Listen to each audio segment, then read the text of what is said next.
Assalamualaikum warahmatullahi wabarakatuh. Apa kabar anak soleh dan soleha? Semoga selalu dalam keadaan sehat dan selalu semangat.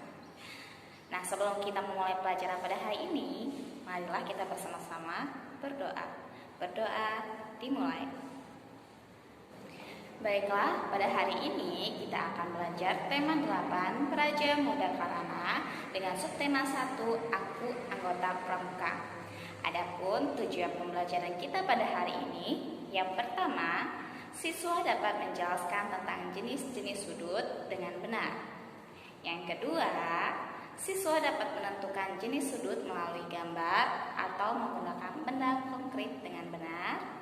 Yang ketiga, siswa dapat menjelaskan arti gambar bagian-bagian burung Garuda pada lambang negara Garuda Pancasila dengan benar. Yang keempat, siswa dapat menceritakan arti gambar bagian-bagian burung Garuda pada lambang negara Garuda Pancasila. Yang kelima, siswa dapat mengidentifikasi informasi terkait arti lambang negara dari teks yang dibaca dengan benar. Dan yang terakhir, siswa dapat menceritakan kembali informasi terkait arti lambang negara berdasarkan teks yang dibaca dengan benar. Nah, selanjutnya Umi akan memberikan video pembelajaran pada hari ini.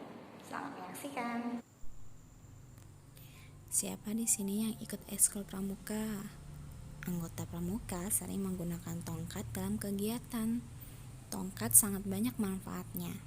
Tongkat dapat digunakan sebagai tempat memasang bendera regu. Tongkat juga dapat digunakan untuk membuat tiang bendera. Untuk mendirikan tenda juga menggunakan tongkat. Tongkat yang digunakan anggota pramuka terbuat dari bambu atau kayu dengan ujung yang tumpul.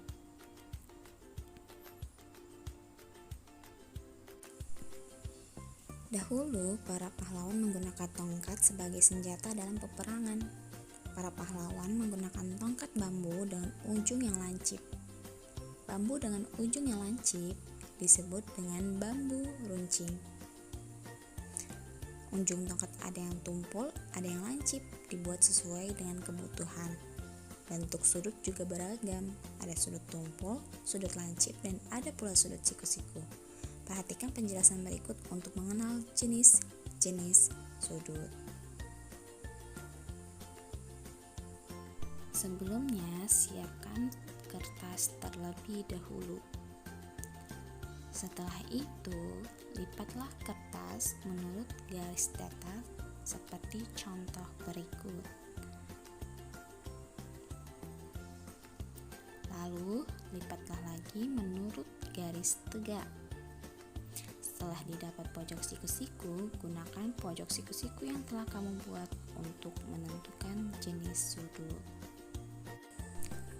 Nah, sekarang coba perhatikan jenis-jenis sudut berikut untuk menentukan jenis sudutnya.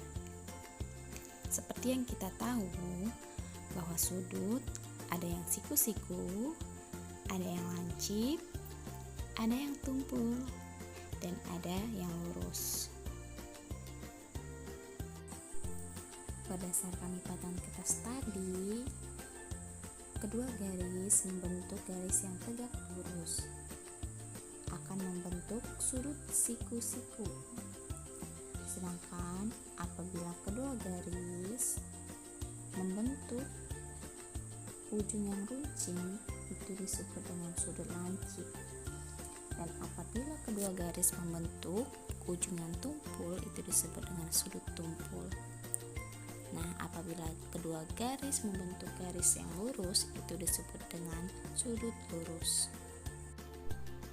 Nah, sekarang coba Ananda membuat simpulan tentang macam-macam sudut berdasarkan penjelasan sebelumnya. Perhatikan tabel berikut. Pada gambar pertama, itu merupakan sudut lancip, di mana sudut lancip adalah sudut yang memiliki ukuran sudut kurang dari 90 derajat. Sedangkan sudut siku-siku adalah sudut yang besarnya 90 derajat yang saling tegak lurus. Sedangkan pada sudut tumpul adalah sudut yang besarnya lebih dari 90 derajat dan kurang dari 180 derajat. Yang keempat, sudut lurus adalah sudut yang sama dengan 180 derajat.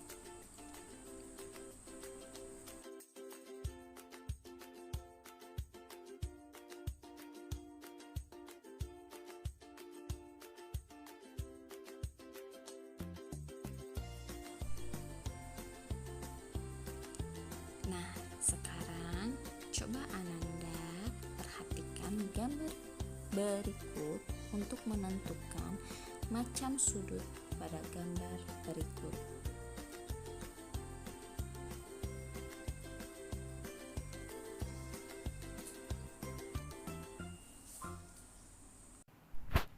Ya, pada gambar pertama itu adalah sudut lancip karena besar sudutnya kurang dari 90 derajat. Gambar kedua adalah sudut siku-siku karena besarnya 90 derajat. Gambar ketiga sudut tumpul, dan gambar keempat adalah sudut lancip. Nah, sekarang coba Ananda amati benda-benda di sekitar kelas.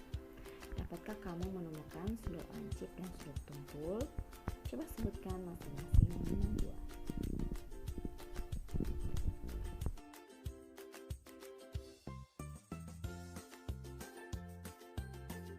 Ini adalah contoh benda-benda yang memiliki sudut lancip. Ada topi kerucut, es krim, setrika, potongan pizza, mistar atau penggaris, pensil yang runcing, paku yang ujungnya tajam, dan juga pisau. Nah, sekarang perhatikan gambar berikut. Di sini ada jam di mana jarum jamnya membentuk sudut yang tumpul. Ada juga mobil di mana di bagian depannya itu membentuk sudut yang tumpul. Lalu ada contoh benda siku-siku, ada jendela, kursi, dan pintu. Dan ada contoh benda sudut lancip, potongan kue. Nah, sekarang coba kalian perhatikan gambar-gambar berikut ini. Apakah gambar berikut memiliki sudut?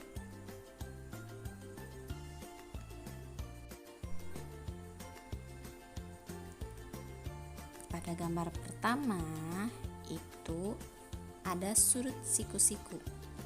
Begitu juga pada gambar kedua dan ketiga itu terdapat sudut siku-siku. Sedangkan pada gambar keempat itu tidak memiliki sudut, dan yang kelima itu juga memiliki sudut siku-siku. Nah, tahukah kamu lambang apakah itu?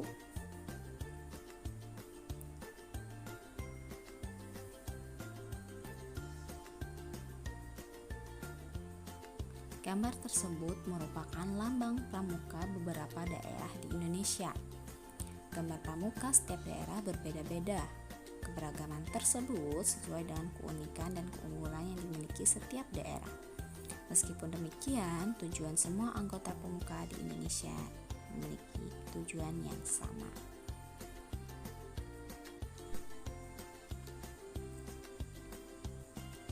Keberagaman lambang pramuka ini sesuai dengan semboyan negara kita.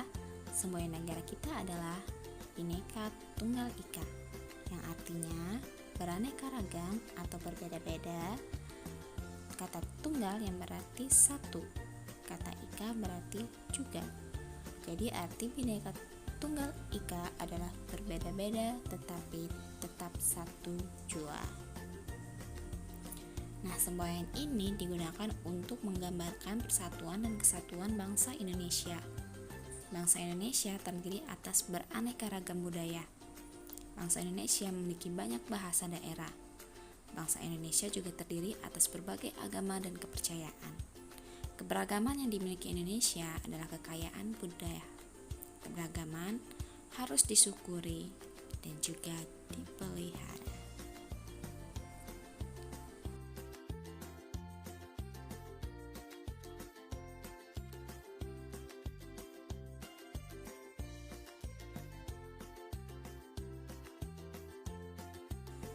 Nah, sekarang coba jawablah pertanyaan di bawah ini sesuai dengan bacaan sebelumnya.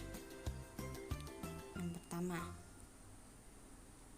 semboyan negara Indonesia adalah, ya benar, Bhinneka Tunggal Ika. Semboyan tersebut dapat kita lihat di pita yang dicengkeram burung Garuda. Yang ketiga, arti dari kata bineka adalah beraneka ragam. Yang keempat, arti dari kata tunggal adalah satu. Yang kelima, arti dari kata ika adalah juga atau jua. Dan yang keenam, arti semboyan Bhinneka Tunggal Ika adalah walaupun berbeda-beda tetapi tetap satu juga. Nah, sekarang cobalah kamu amati keberagaman yang ada di kelasmu. Tuliskan nama 5 teman terdekatmu di kelas, lalu tuliskan hal-hal baik yang dimiliki temanmu tersebut. Tuliskan paling sedikit 3 hal baik. Kerjakan di buku latihan seperti gambar yang tertera di layar ini.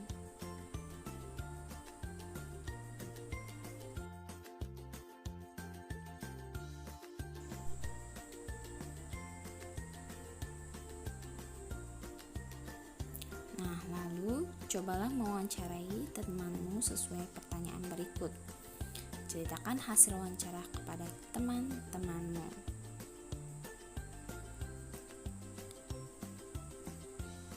Yang pertama, ada agama, suku, warna kesukaan, dan makanan kesukaan. Wawancaralah 5 teman tadi dan tanyakan agamanya, suku, warna kesukaan, dan makanan kesukaannya.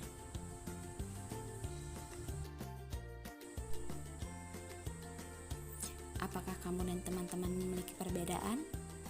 Meskipun ada perbedaan, tetapi kamu dan temanmu tetap senang berteman, bukan? Meskipun banyak perbedaan, tetapi ada banyak persamaan yang kalian miliki, bukan?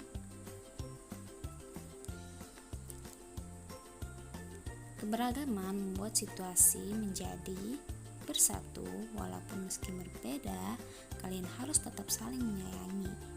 Meskipun berbeda, kita harus tetap saling menghargai. Kita semua makhluk ciptaan Tuhan. Menerima perbedaan merupakan bentuk syukur kepada Tuhan. Nah, mungkin itu saja yang dapat Umi sampaikan. Sebelumnya, Umi akan memberi kesimpulan dari pembelajaran kita pada hari ini. Yang pertama, ada jenis-jenis sudut. Kita tahu bahwa jenis-jenis sudut ada sudut siku-siku, sudut lancip, sudut tumpul, dan sudut lurus. Yang kedua, keberaneka-ragaman. Ada agama, suku, budaya, warna kesukaan, dan makanan kesukaan. Mungkin itu saja yang dapat Umi sampaikan. Apabila ada salah-salah kata, Umi mohon maaf. Kepada Allah, Umi mohon ampun. Sampai jumpa pada materi pelajaran berikutnya. Wassalamualaikum warahmatullahi wabarakatuh.